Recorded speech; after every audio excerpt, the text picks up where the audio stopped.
Do you find yourself shying away from bustling restaurants or lively family gatherings more than you used to? Does a cacophony of sounds or a sea of faces sometimes feel just a bit overwhelming, perhaps even draining, in a way it never did before? You might wonder if you're just becoming grumpier, or if something else is at play. If you've noticed that your tolerance for noise and crowds seems to have diminished as you've entered your 50s, 60s, or beyond, you are certainly not imagining things, and you're in very good company. This is a common shift many people experience. It's not a personal failing, nor is it necessarily a sign that something is seriously wrong. Often it's a reflection of subtle but significant neurological and lifestyle adjustments that come with the rich tapestry of aging. In this video, we're delving into 5 key neurological and lifestyle explanations for why we can become more sensitive to noise and crowds as we get older. And crucially, we'll explore how understanding these shifts can be profoundly liberating, helping you navigate your world with more compassion for yourself and perhaps even find new strategies for comfort and enjoyment. These aren't just fleeting feelings. They often have real, explainable roots. We're going to look at how your brain processes sound, how it handles multiple streams of information, and how your life experiences themselves might be shaping your responses. So if you've ever found yourself retreating from a noisy room or feeling exhausted by a crowd and wondered why, this video is for you. Stay with us until the end, because recognizing these patterns is the first step towards adapting in ways that honor your well-being. Let's explore these 5 explanations.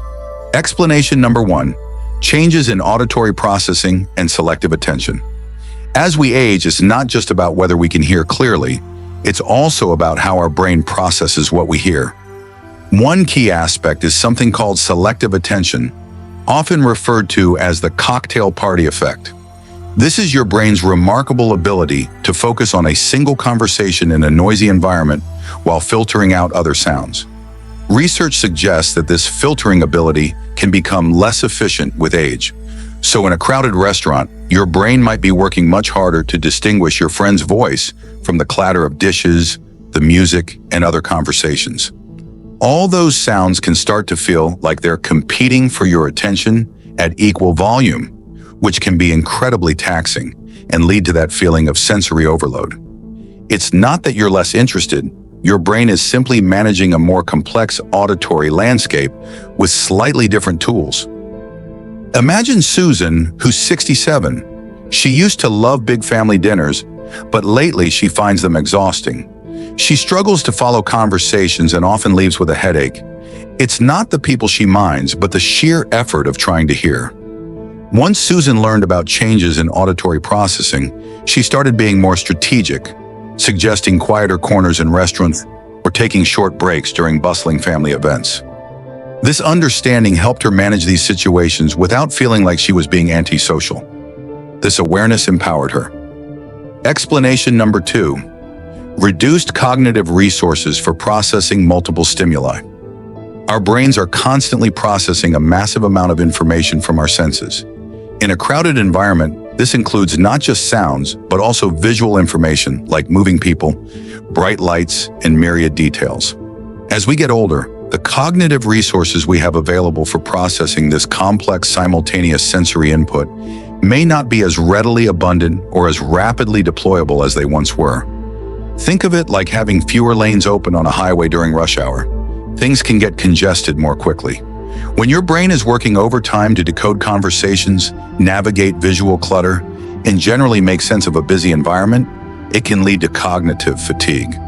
This isn't a reflection of your intelligence, but rather the operational capacity of your brain's processing systems.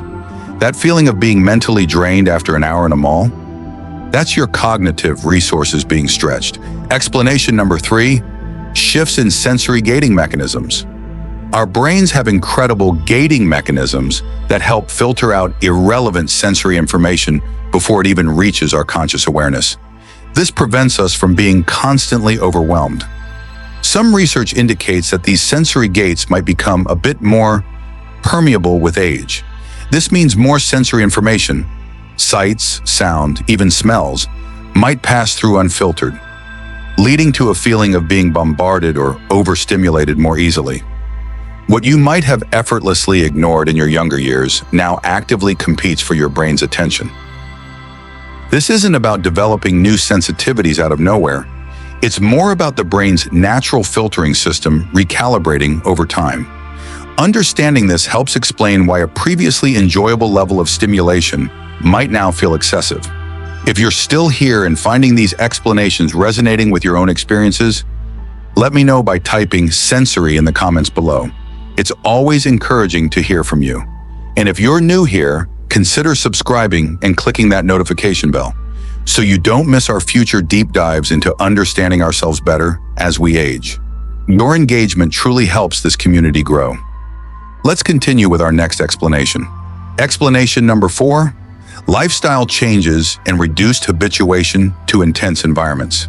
Our daily routines and environments significantly shape our tolerance for various stimuli. If, for example, you've transitioned from a bustling work life to a quieter pace in retirement, or if your social life now naturally involves smaller, more intimate gatherings, your brain and nervous system adapt to this lower level of ambient stimulation. This is a positive adaptation for many. However, it also means that when you do encounter a very noisy or crowded situation, the contrast can be much more pronounced and feel more jarring. You've essentially become less habituated or accustomed to high-intensity environments. It's like your sensory system has recalibrated to a quieter normal, so anything significantly louder or busier requires a bigger adjustment. Take Robert, 70, a retired librarian. His days are now filled with reading, gardening, and quiet conversations. When he attends his grandchildren's boisterous birthday parties, he feels overwhelmed much faster than he remembers. Initially, he felt guilty, thinking he was becoming an old stick in the mud. But realizing that his brain had simply adapted to a more serene baseline helped him be kinder to himself. He now plans for shorter visits or finds a quieter spot at the party to chat one-on-one. Explanation number 5. Heightened physiological stress response or underlying anxiety. Finally, it's important to consider the role of our overall stress and anxiety levels. As we navigate the changes and challenges that can come with aging, perhaps health concerns, financial worries, or losses, our baseline stress levels might be higher, or our nervous systems might be a bit more sensitized. When our nervous system is already in a state of heightened alert, our tolerance for additional strong stimuli, like loud noises or the unpredictability of crowds, can be significantly reduced. These environments can then act as triggers, pushing an already stressed system into feeling overwhelmed. Sometimes past negative experiences in crowded or noisy places can also create a learned anticipatory anxiety, making us more sensitive even before we enter such situations. It becomes a bit of a cycle. Recognizing this link can be powerful, as strategies that help manage overall stress and anxiety can, in turn, improve tolerance for these sensory experiences. So those are 5 interconnected explanations for why noises and crowds might feel more challenging as we journey beyond our 50s and 60s. It's a blend of how our brains process sound, manage information, filter sensations, adapt to our lifestyles, and respond to stress. Understanding these subtle yet significant shifts isn't about labeling ourselves or resigning to limitations. It's about gaining profound self-awareness and self-compassion. It's about recognizing that your body and brain are continually adapting, and that these sensitivities are often a normal part of that intricate process. With this understanding, you can make conscious choices, perhaps choosing quieter venues, managing the duration of your exposure, using earplugs discreetly, or simply giving yourself permission to step away when needed without guilt. This knowledge empowers you to honor your needs and continue to engage with the world in ways that feel good and sustainable for you. Thank you for joining me on this exploration today. I hope it's brought you some clarity and a renewed sense of understanding for your own experiences.